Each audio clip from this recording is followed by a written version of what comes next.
Buenas. En esta semana concluimos el curso con un análisis muy somero de lo que ha sido la teología en el siglo XX, especialmente enfocada en Latinoamérica. En este continente, la teología ha sufrido una revolución a nivel de reflexión, como veremos. Pero esta revolución no es sino el eco, uno de los ecos de los cambios ocurridos a fines en la segunda mitad del siglo XX. En los años 60, sobre todo, se produce una serie de cambios políticos, sociales, pero que ya tenían una cierta data de inicio a inicios del siglo XX con la aparición de nuevas corrientes filosóficas que anunciarían la crisis de la modernidad, la crisis de la cultura occidental desde distintos aspectos. La fenomenología con Husserl, por ejemplo, denuncia cómo la reflexión no había ayudado a resolver los grandes problemas de la existencia humana. Heidegger hace lo mismo a partir de una filosofía cada vez más relacionada con la realidad de la vida cotidiana, diríamos, ¿no? Y de otro lado, también aparecen nuevas corrientes que van a conducir cada vez más a una filosofía política y que devienen de la genealogía, por así decir, reflexiva de Marx, Nietzsche en adelante, los famosos maestros de la sospecha. De igual manera, el psicoanálisis se expande y aparecen nuevas corrientes de reflexión sobre la subjetividad. Y es obvio que hacia la segunda mitad, luego de, sobre todo, el gran impacto que causa la Segunda Guerra Mundial, se va a renovar la reflexión teológica. Pues bien, esta reflexión estaba basada, como hemos visto, en la escolástica tomista, cuyas raíces nos llevan hasta el siglo XII.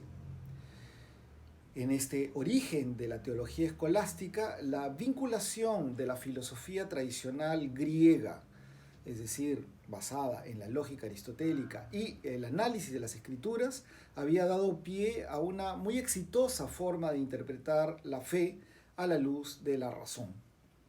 Santo Tomás de Aquino y las corrientes que le siguen en adelante hasta el siglo XX, desde el escolasticismo, el escotismo, la escuela de Salamanca hasta el neotomismo, más o menos se basan en la misma fundamentación de la teología de acuerdo al análisis reflexivo, racional, argumentativo.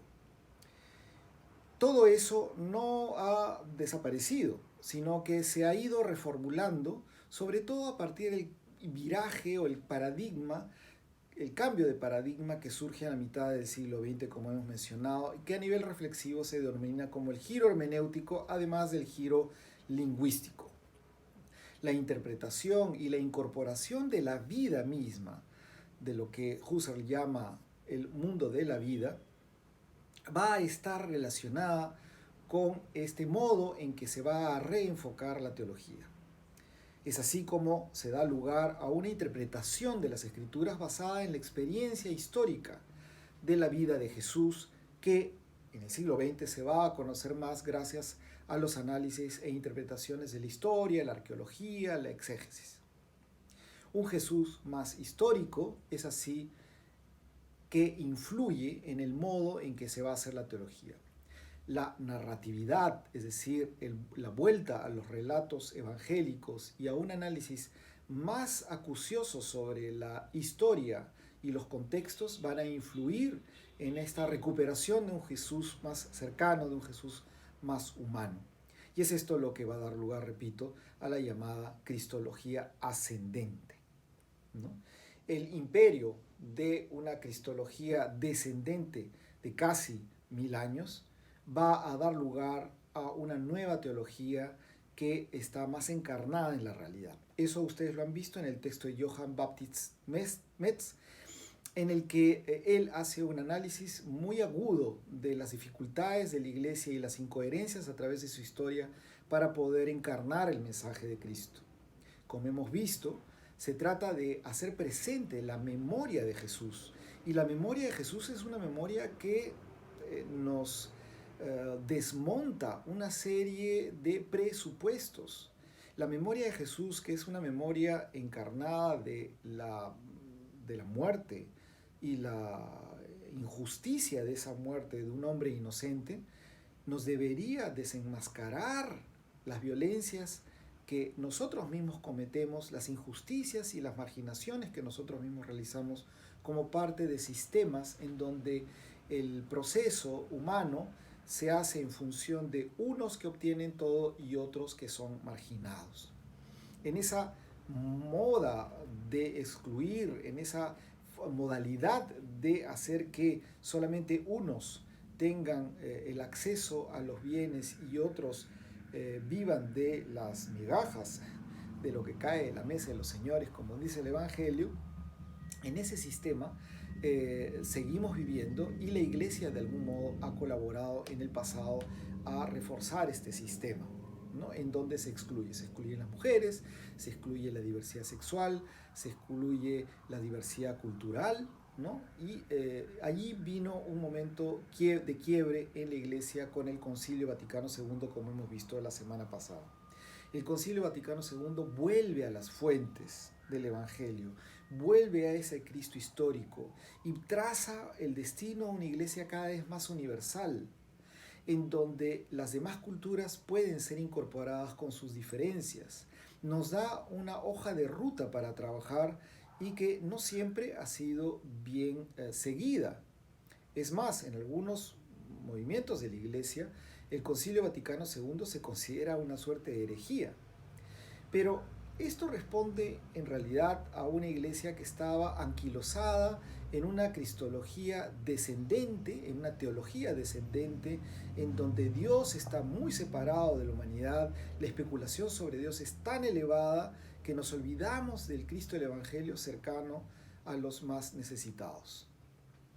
Pues bien, esa es la iglesia que se reaviva en el Vaticano II gracias a la intervención de muchos teólogos que ya habían preparado el camino, como habíamos visto en la clase en la semana pasada, en donde estos teólogos recuperaban muchas nuevas formas de la reflexión contemporánea para hablar de un Cristo más humano, entre ellos Karl Rahner. Pues bien, en el año 68 y luego en el año 74 se realizan sendas conferencias episcopales en Latinoamérica, en Medellín y Puebla, que van a dar lugar a lo que se va a llamar una teología americana, la teología latinoamericana, que es la teología de la liberación.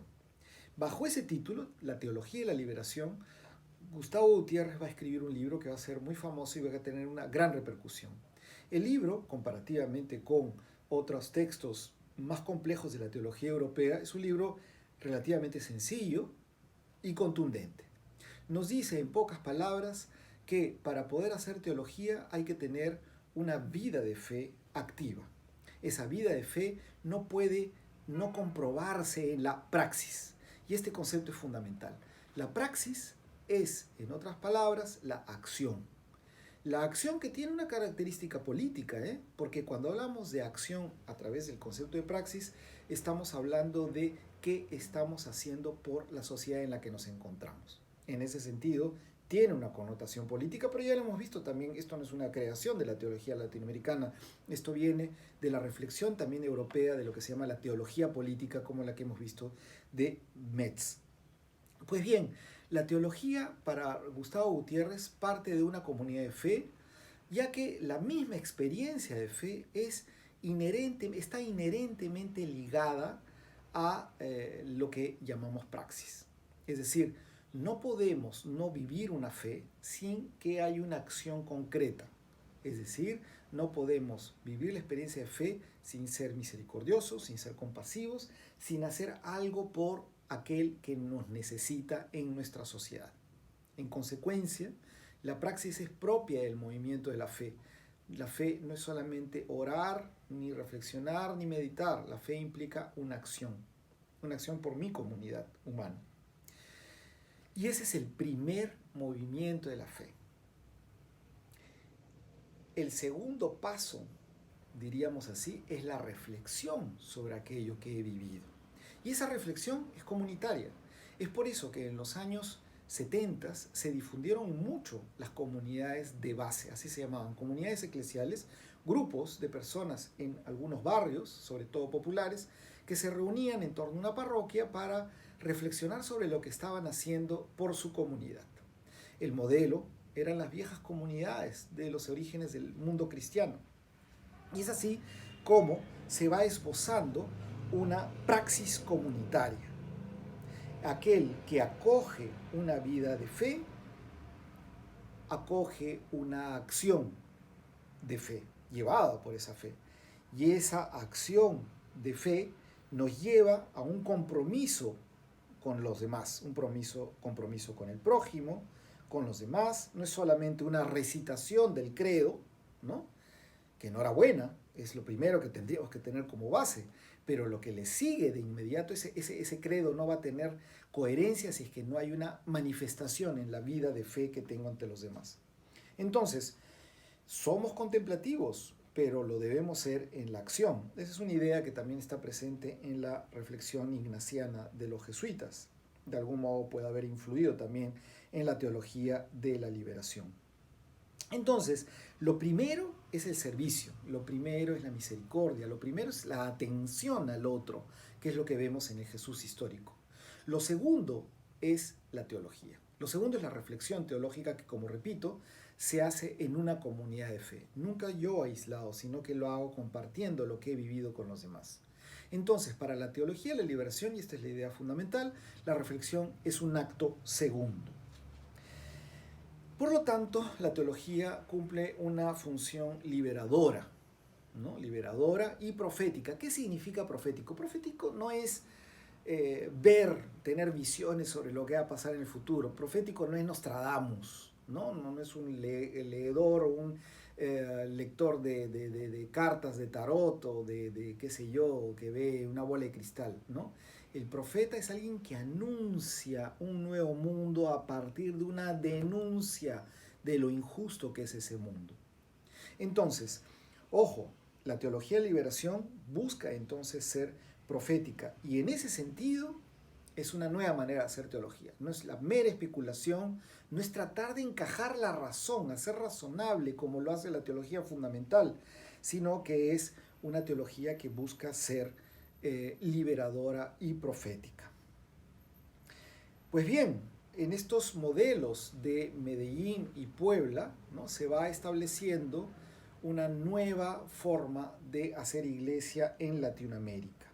Y eso es lo que es iglesia. La iglesia es una comunidad humana que busca conjuntamente el reino de Dios. No es algo, no es un espacio. La iglesia en realidad somos todos. Y es en ese sentido de iglesia que tenemos que ver la recuperación del Jesús histórico. Un Jesús que sana, salva, es misericordioso y nos lleva a ese otro mundo del cual nosotros somos operadores o responsables de un nuevo cambio que Jesús llama el reino. En la próxima y última sesión vamos a tener una revisión de todo lo trabajado durante este semestre a modo de síntesis. Muchas gracias.